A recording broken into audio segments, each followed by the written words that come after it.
Самый частый вопрос, который мне задают в интернете, это как приготовить плов в домашних условиях из риса, который можно купить в любом супермаркете. Рис этот называется девзира. Что за слово такое таинственное девзира? Дело в том, что сортов риса в мире выращивается бесчисленное количество. Но один из них растет только в Ферганской долине.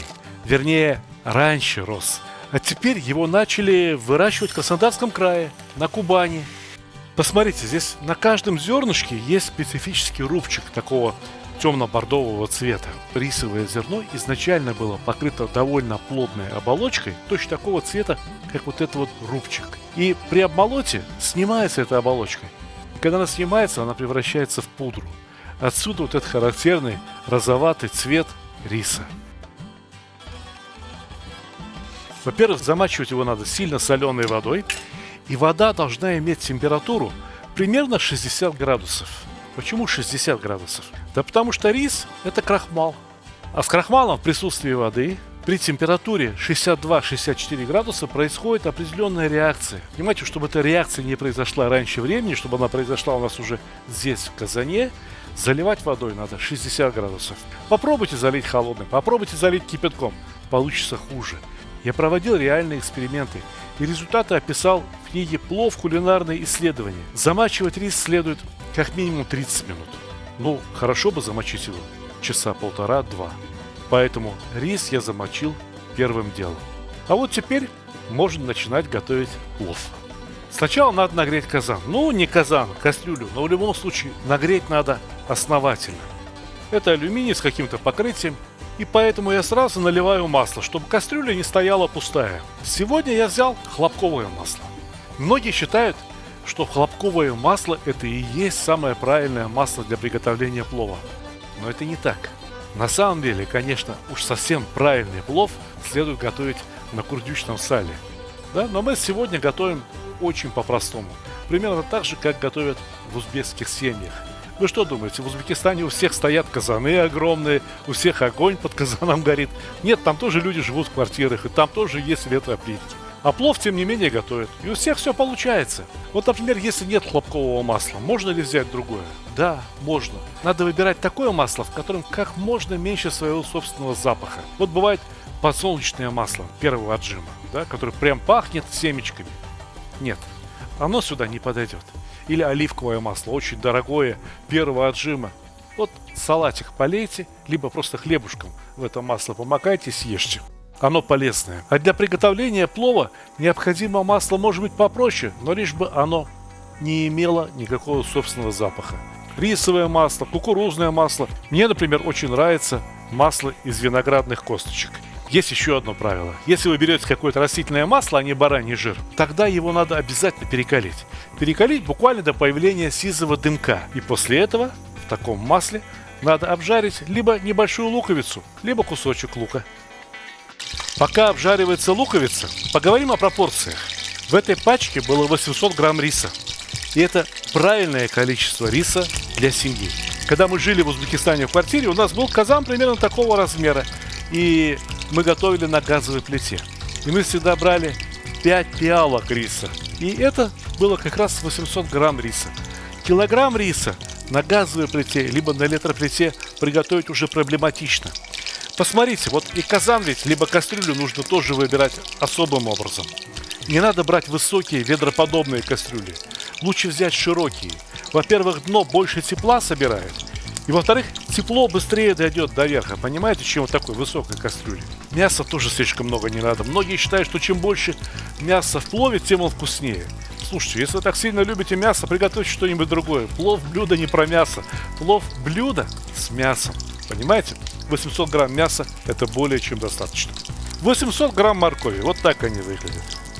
120-150 грамм – это максимум лука. Лука, порезанного полукольцами. Головку чеснока, пару перчиков, ложечка зиры, ну и, конечно, соль. Вот и все, что необходимо для приготовления базового, классического ферганского плова. Некоторые пережаривают луковицу в масле до тех пор, пока она не станет вся черная. Нет, Вот немного сахара карамелизовалось, масло приобрело вкус, и этого, я считаю, что вполне достаточно. Вот посмотрите, я беру лук, закладываю, и лук буквально моментально начинает жариться. На 90% лук – это вода. И пока эта вода не испарится из лука, масло не нагреется существенно выше 100 градусов. Мясо нужно будет опускать, когда лук и масло будут иметь температуру примерно 130 градусов. Как это можно узнать без термометра? Я вам объясню. Помимо воды в луке содержатся сахара. И вот точно так же, как меняет цвет сахарный сироп, точно так же при тех же самых температурах меняет цвет и лук. Вот когда лук станет золотистый, от золотистого начнет переходить к красному, это будет означать, что температура в казане уже 130 градусов. Многие люди выражают опасения. Они говорят, если мы лук сначала пожарим, а потом туда будем опускать мясо, и не сгорит ли он совсем? Нет, не сгорит. Дело в том, что и мясо, это уже процентов на 80 как минимум, тоже вода.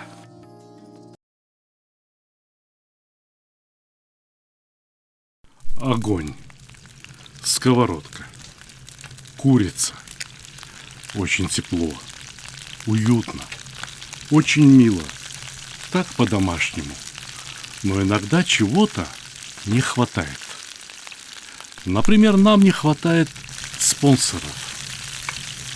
Это соус курицы можно добавить и потом. А о рекламе лучше позаботиться заранее. Приходите, убедитесь, мы умеем снимать вкусную рекламу.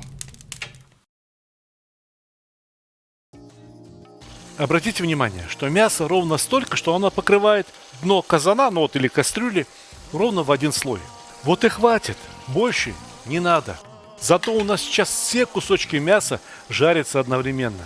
Вот так, вот это вот я считаю нормально прожаренное мясо, подрумяненное.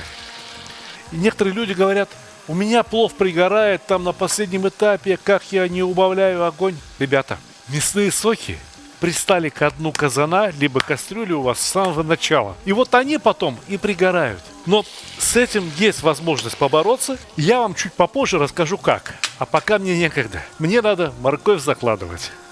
Вот некоторые говорят, надо брать для узбекского плова только желтую морковь. Нет, не обязательно. Желтая морковь в Узбекистане, по крайней мере раньше, всегда была дешевле, чем красная. Красная считалась чуть лучше, вкуснее. Брали желтую, потому что дешевле.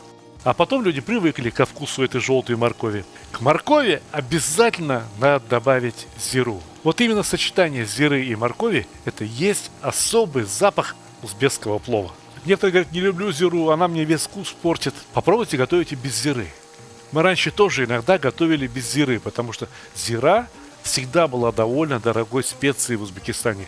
Ее собирали в горах. Это сейчас привозят зиру, там, не знаю, из каких-то стран, там, из Египта раньше привозили, из Сирии. В Марокко растет много зиры, в Индии. Она там чуточку не такая, как в Средней Азии.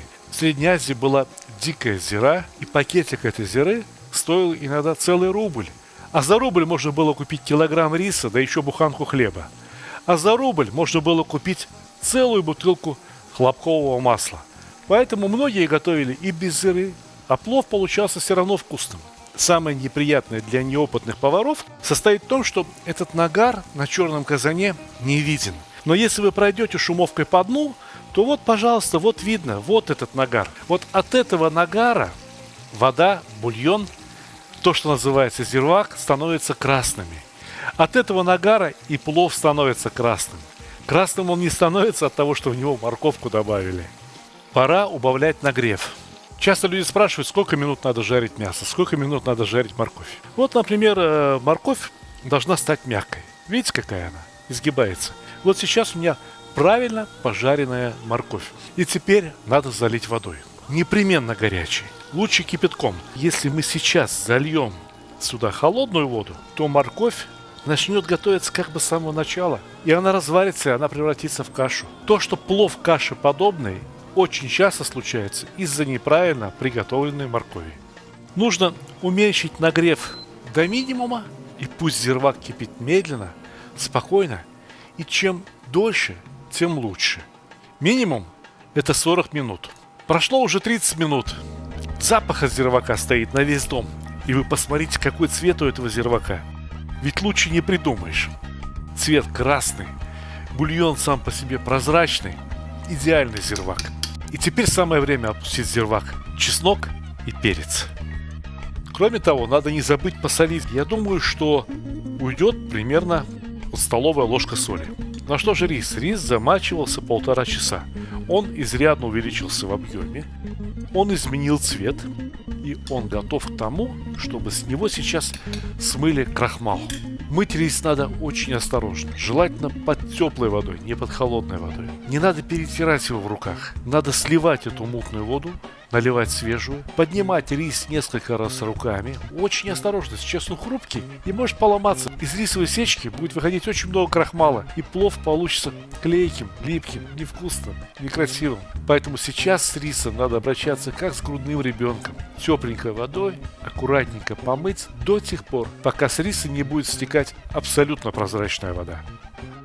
Рис промыт и выглядит как розовый жемчуг. Но не любуйтесь этим рисом слишком долго.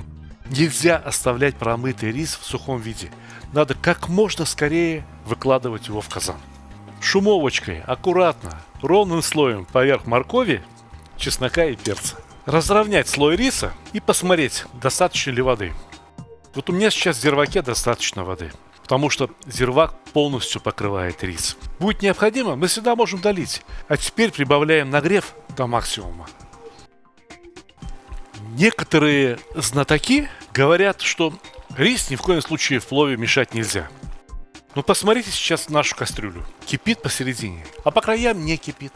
Значит, надо взять шумовку, не слушать знатоков и перемешать рис. Только, конечно, очень аккуратно, стараясь не задевать слой моркови и мяса. Посмотрите, я с краев рис отправляю к центру, устраиваю как бы такую горку. А вот теперь просто-напросто придавливаю, и тот рис, который у меня был в середине, теперь оказался по краям. Приготовление риса в плове – это уравнение с двумя неизвестными. Сейчас должно совпасть два события. Когда рис впитает в себя всю влагу, и когда рис при этом окажется полностью готовым. Достигается это либо при помощи опыта, либо при помощи выверенных рецептов. У меня вышла небольшая новая книжечка. Книжка называется «Про казан». Вот так она выглядит сзади, вот так выглядит спереди. Ее особенность в том, что она непромокаемая. Ее можно сейчас в этот казан опустить, достать, протереть, и она будет как новенькая. Все листы ламинированные, то есть напечатано особым образом. Но сюда, в эту книгу, мы включили как новые фотографии, так и новые рецепты, которых просто-напросто не было в моих прежних книгах. И, конечно же, помимо многочисленных хитов узбекской и азербайджанской кухни, здесь есть наш традиционный плов. Ровно тот, который мы сейчас с вами готовим. Из риса девзиры. Я уверен, что эта книжка вам очень понравится, очень пригодится, потому что ее можно взять с собой на дачу. Ее можно повесить, не знаю, где-нибудь на гвоздик возле казана. Когда пришли готовить, у вас шпаргалочка всегда с собой. Ну и кроме того, эта книжка отличный подарок. И еще немного подождем, пока остатки воды не выпарятся. Для того, чтобы ускорить выпаривание, можно взять ложку, не знаю, можно взять какую-то деревянную палочку и проделать вот такие отверстия до самого дна. А теперь хорошо бы сделать вот что. Я плов собираю горкой, для того, чтобы рис не соприкасался с холодными стенками кастрюли. Потому что именно в этом месте он и станет клейким. Если вы готовите в казане на живом огне, и казан у вас установлен правильно, работает правильно, то у него вот эти стенки будут точно такими же горячими, как и дно. Но сейчас это кастрюля, и здесь стенки холодные. Поэтому мы отодвинули плов от стенок, и мы сейчас должны устроить для него некое подобие термоса. Посмотрите, вот я беру тарелку, подходящую по размерам.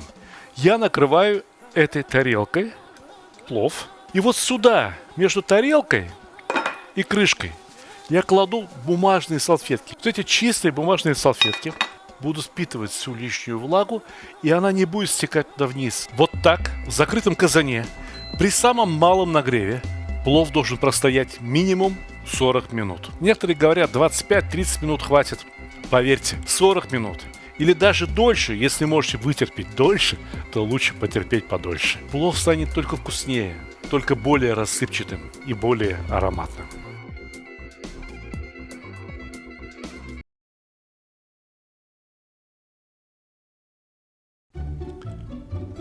Самый лучший подарок – тот, который приносит радость и удовольствие, особенно если речь идет о мужских удовольствиях.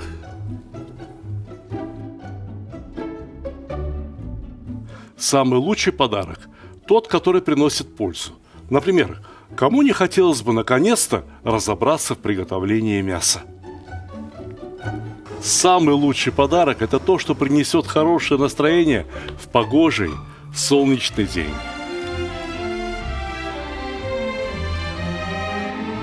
Самый лучший подарок – тот, что способен научить чему-то полезному и вкусному, ведь казан на кухне, как рояль в оркестре. Самый лучший подарок – это расширение кругозора. А вы думали, что плов – это блюдо с единственно верным рецептом? А не пора ли покорить все вершины великого блюда? Самый лучший подарок – тот, что может сделать человека счастливым. Ничто не укрепляет семью так, как вкусное и доброе застолье. Отличный подарок – это книга с новыми рецептами из хорошо знакомых продуктов, к тому же приглашающая в очень вкусное путешествие в мир Востока.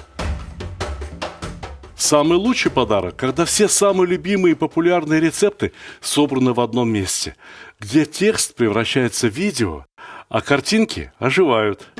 Полюбуйтесь, какой красавчик.